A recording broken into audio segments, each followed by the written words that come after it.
nitoe wito kwa walipa kodi wote ambao bado hawajakadiriwa watumie siku ya leo, ya kesho na kesho kutwa kukamilisha makadirio yao. Na makadirio yanafanywa kwa wale ambao wanaanza biashara, lakini yanafanywa pia kwa wale ambao wameshaanza biashara.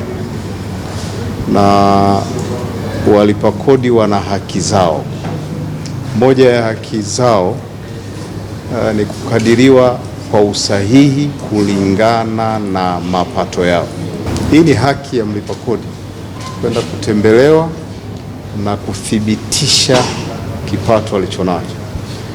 Kwa hiyo moja ya haki ya wale wanaokadiriwa ni kwenda kwa mainchaji wetu. Pale wanapoona wamekadiriwa kidogo, waseme tumetukadiria kidogo, tukadirieni kikubwa. Na pale wanapokadiriwa kikubwa zaidi, waseme hiki ni kikubwa. Biashara zetu hazipo hivyo. Maofisa wetu wako tayari kuwatembelea na kupata makadirio sahihi.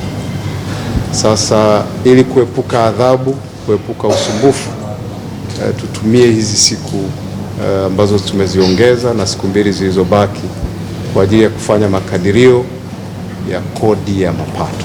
Naitwa Mamisa Nyika, ni meneja wa kituo cha huduma kwa mlipa kodi cha Buguruni.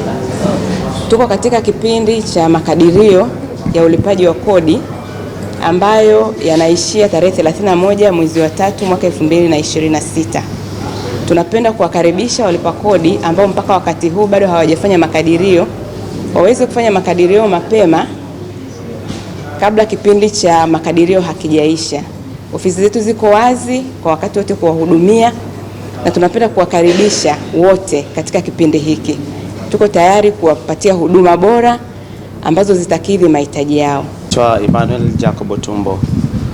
Nimekuja TRA kwa ajili ya makadirio. Binafsi nimependezwa na huduma ambazo zimetolewa mahala hapa kutokana na nishu yangu binafsi ambayo nimeleta. Nimehudumiwa ipasavyo na makadirio niliyofanywa kwa upande wangu ni sahihi kutokana na kile ambacho nakifanya.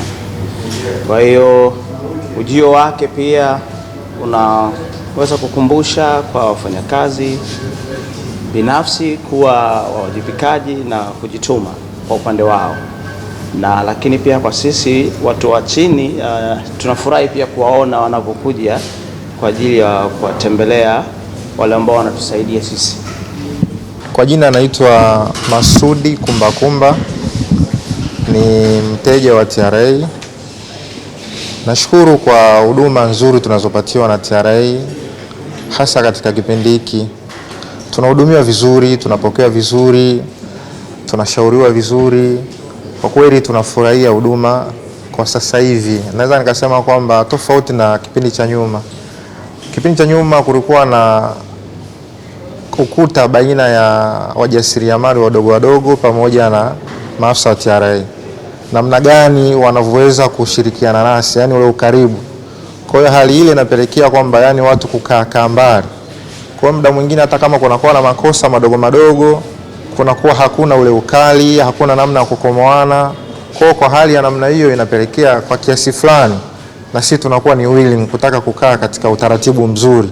Sababu muda mwingine kuna vitu vingine makosa yanatokea, lakini kwa ufahamu mdogo baina ya biashara zetu pamoja na mambo madogo madogo. Lakini kwa hali ilivyo, wewe mwenyewe unapata hamasa ya kuja TRA kuweza kupata huduma, kuweza kupata kile ambacho usichokijua.